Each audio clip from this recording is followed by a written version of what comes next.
Bay Area landlords see little relief from the $2 billion in federal aid. I'm Tony, and this is Real Estate Investing and Landlord News.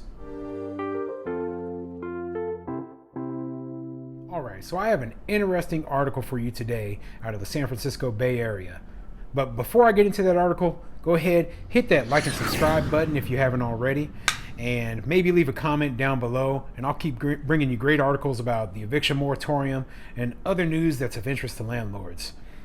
So, this article comes to us from mercurynews.com, and it says, $2 billion in federal aid, but little to no relief for Bay Area landlords. San Jose property manager Jeff Zell submitted 70 applications in March to the state for pandemic-related rent relief. More than 2 months later, all he's heard is that his applications are being considered. Tenants at the 2,000 Santa Clara properties Zell manages piled up $1.25 million in unpaid rent during the COVID-19 pandemic. The applications he filed to the state's Housing is Key website would cover about $850,000 in unpaid bills, he said.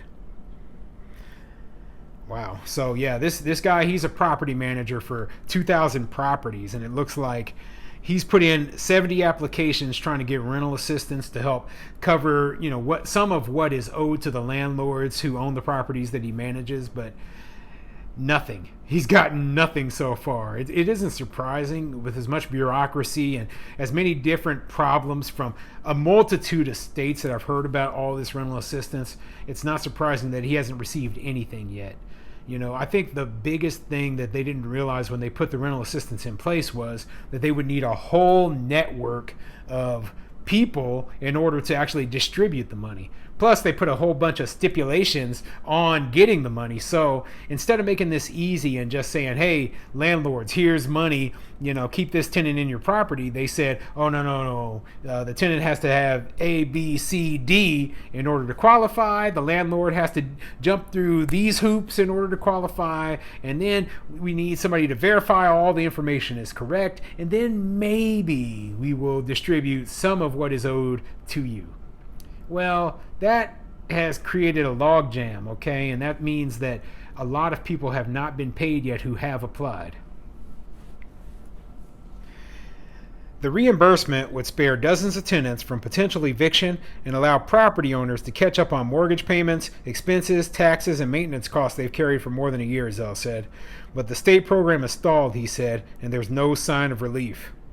Across the Bay Area, frustration over a patchwork of local and state emergency rental assistance programs is mounting among debt-burdened landlords and tenants. The widespread complaints about the federally funded $2.6 billion relief effort include cumbersome applications, an unreliable website, slow case management, conflicting guidelines, and relatively little money spent to stave off eviction.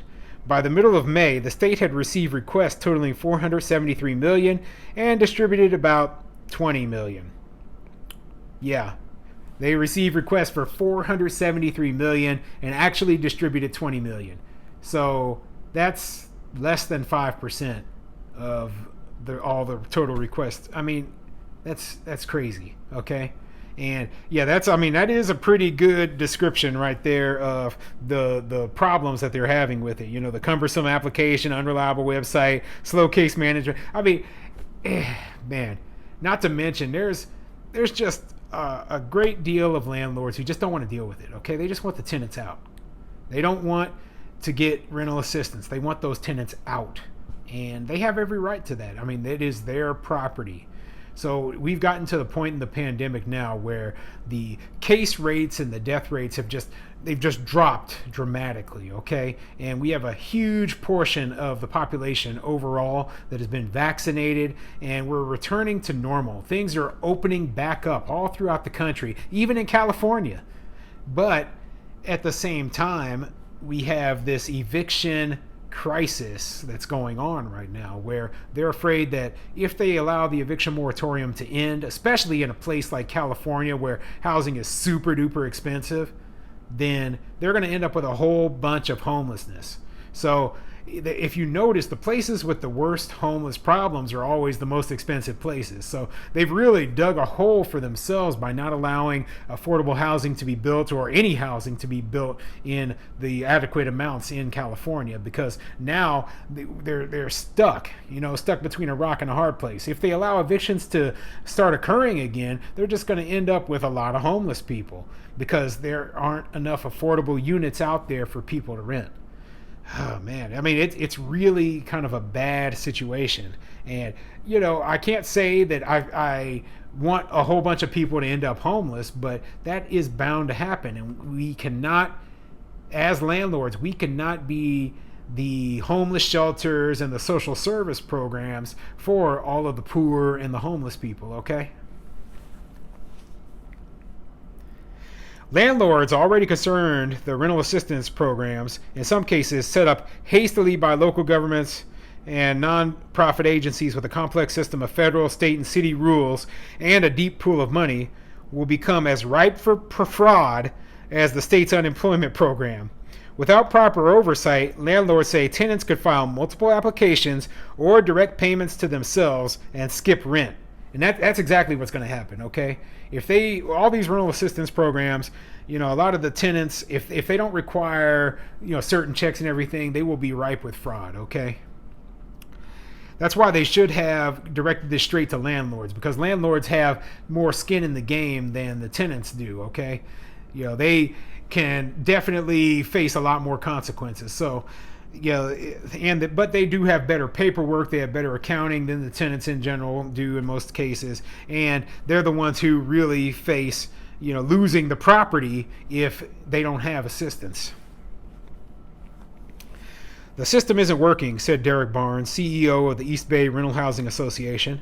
The group has set up a hotline and help stations at its Oakland headquarters and has assisted about 150 landlords and tenants with applying. But at a recent association meeting, no members reported receiving payments.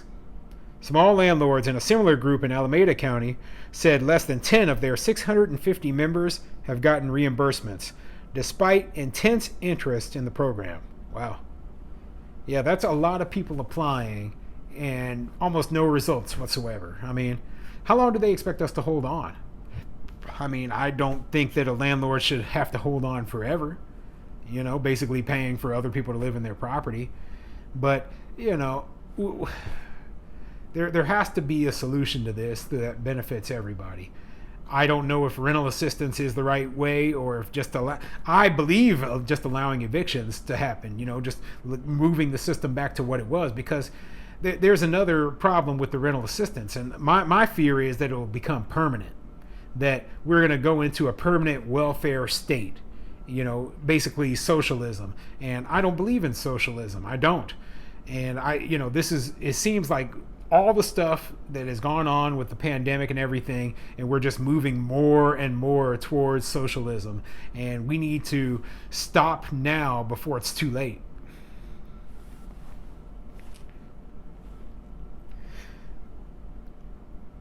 The metric is, have you been paid, Barnes said, and the answer is no, you haven't been paid. It's broken.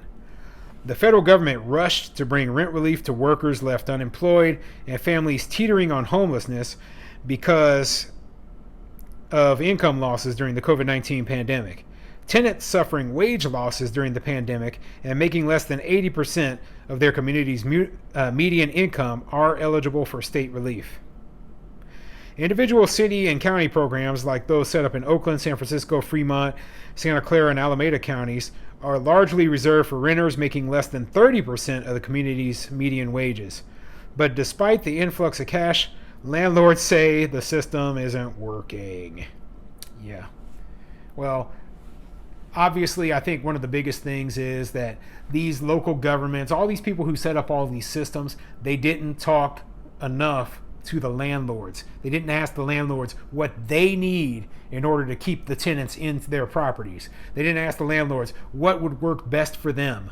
And by leaving out the biggest stakeholder involved, they've just created this mess. And this is the result. This is the result. We end up with rental assistance programs where the money isn't being delivered. We end up with a whole bunch of tenants who owe tens of thousands of dollars, and we end up with a huge eviction crisis about to occur. So let's hope that we can get this resolved, and that landlords don't end up becoming the ultimate losers as all this comes to an end.